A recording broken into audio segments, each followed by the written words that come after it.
Hi viewers. இப்போ நம்ம beads ஒர்க்கில் பீட்ஸ் எப்படி லோட் பண்ணுறோம் அப்படிங்கிறத பாருங்கள். நான் பாருங்கள் நீடில் ஒவ்வொரு இதாக வச்சு அதில் வச்சு நகர்த்திக்கிறேன். ஓகேங்களா? இப்போ எப்பயும் போல் கிளாத்தில் போட்டுமே நம்ம இந்த மாதிரி எடுக்கலாம். ஆனால் என்ன துணி மாட்டும் பார்த்து பொறுமையாக எடுக்கணும். சிங்கிள் பீடாக நான் போக்குறேன். ஓகேங்களா? பார்த்தீங்களா? பீட் நான் லோட் பண்ணிட்டேன்.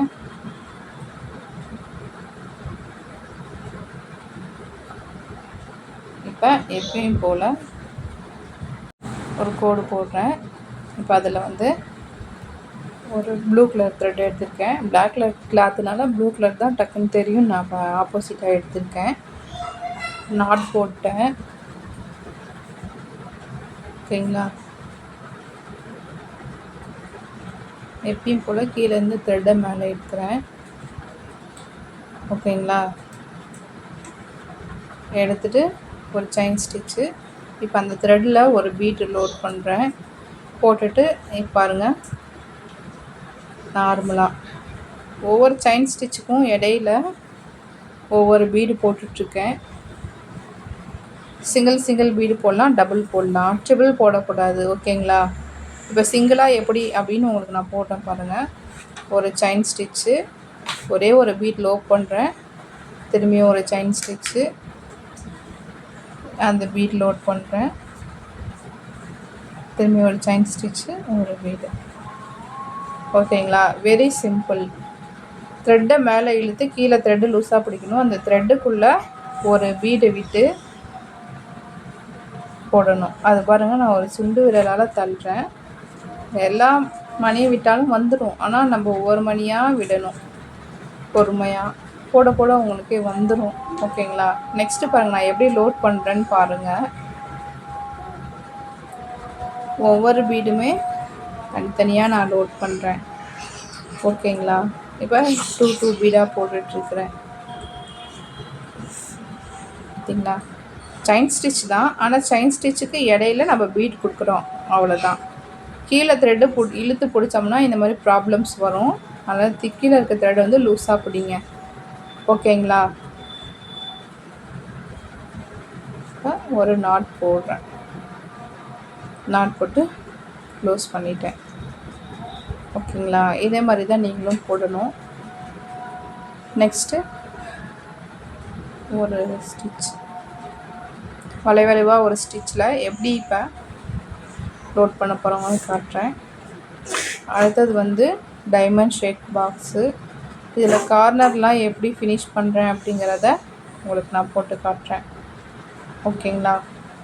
இப்போ பாருங்கள், இந்த வளைவில் எந்த ஒரு வளைவுலையுமே நம்ம பீடை வந்து சிங்கிள் பீடாக தான் நம்ம லோட் பண்ணணும்.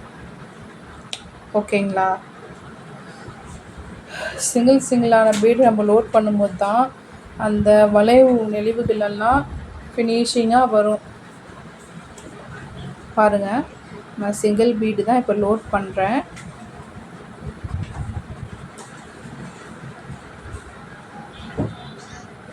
சிங்கிள் பீடு தான் இப்போ நான் லோட் பண்ணிகிட்ருக்கிறேன். Normal chain stitch. அந்த செயின் ஸ்டிச்சு போடும்போது ஒரு பீடை நம்ம உள்ளே ஊற்றும், அவ்வளோதான். Very simple. பார்த்திங்களா? சிங்கிள் பீட்னா அந்த வளைவு நெளிவுகள் அழகாக இருக்குது. அந்த ஷேப் நம்மளுக்கு கரெக்டாக இருக்குது. டபுள் பீடு போட்டால் எப்படி இருக்குங்கிறத நான் உங்களுக்கு காட்டுறேன். பாருங்கள், நான் டபுள் பீடு போட்டிருக்கேன் அந்த இடத்துல. அடுத்தது சிங்கிள் பீடு தான் இப்போ நான் போடுறேன். ஒரு இடத்துல நான் டபுள் பீடு, மீதி எல்லாம் சிங்கிளாக தான் போடுறேன்.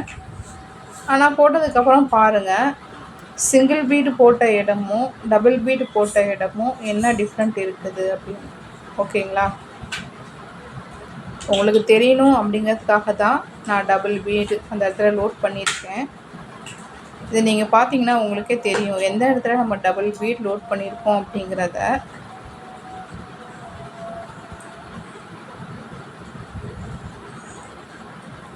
நீடியில் நான் இது பண்ணுறேன்.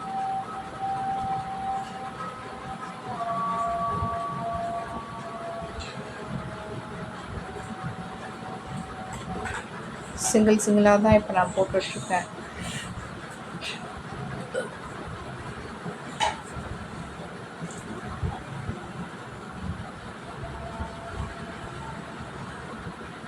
எப்பயும் போல் ஒரு நாட்டு. ஓகேங்களா? இப்போ பாருங்கள், அந்த இடத்துல டபுள் பீட்னால எப்படி இருக்குது, ஒரு ஃபினிஷிங்கே இல்லாமல் இருக்குது.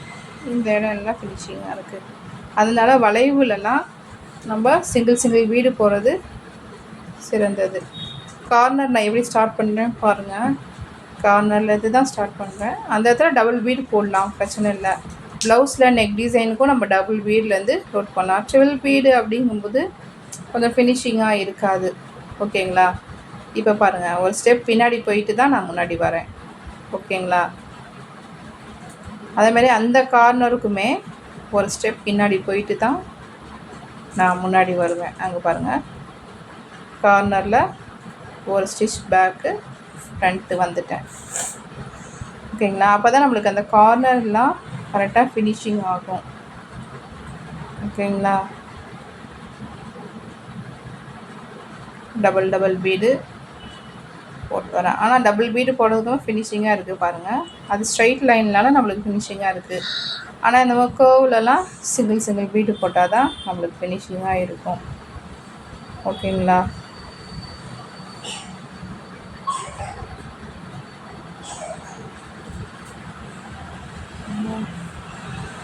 இப்போ இது ஒரு மெத்தடு. இந்த மாதிரி டப்பாவில் வச்சு நம்ம லோட் பண்ணும்போது சீக்கிரமாக பீட் நம்ம லோட் பண்ண முடியும். பார்த்தீங்களா எப்படி நான் லோட் பண்ணுறேன்னு? இது ஒரு மெத்தடு.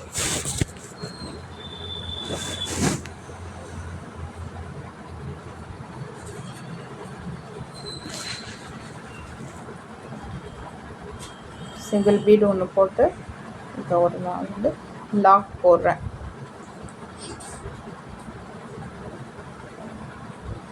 அது பாருங்கள், பீட்லேயே லாக் போட்டு இப்போ நான் தனியாக ஒரு லாக் போடுறேன். ஓகேங்களா? இதுதான் பீடு ஒர்க்கு. இது ஏதாவது உங்களுக்கு சந்தேகம் இருந்துச்சுன்னா இந்த வாட்ஸ்அப் நம்பருக்கு மெசேஜ் பண்ணுங்கள். குரூப்பில் இருக்கிறவங்க எல்லாம் யூடியூப்பை பார்த்து கற்றுக்குறவங்க கமெண்ட் பாக்ஸில் கமெண்ட் பண்ணுங்கள். உங்களுக்கான டவுட்டை நான் க்ளியர் பண்ணுறேன். ஓகேங்களா? அடுத்தது இந்த டிசைனில் போடுங்க. ஒரு வட்டம் போட்டு அதில் நீங்கள் போட்டு ப்ராக்டிஸ் பண்ணால் தான் உங்களுக்கு ஃபினிஷிங்காக இருக்கும். இந்த கார்னரில் நம்ம ஒரு ஸ்டெப் பேக் போயிட்டு வரணும். ஓகேங்களா? 3 டைப்லேயுமே ட்ரை பண்ணுங்கள். பெருசாக கோடு போடுங்க. இந்த மாதிரி சின்னதாக போட வேண்டாம். பெருசாக போட்டு நீங்கள் ட்ரை பண்ணும்போது தான் உங்களுக்கு வரும். ஓகேவா? Okay, thank you.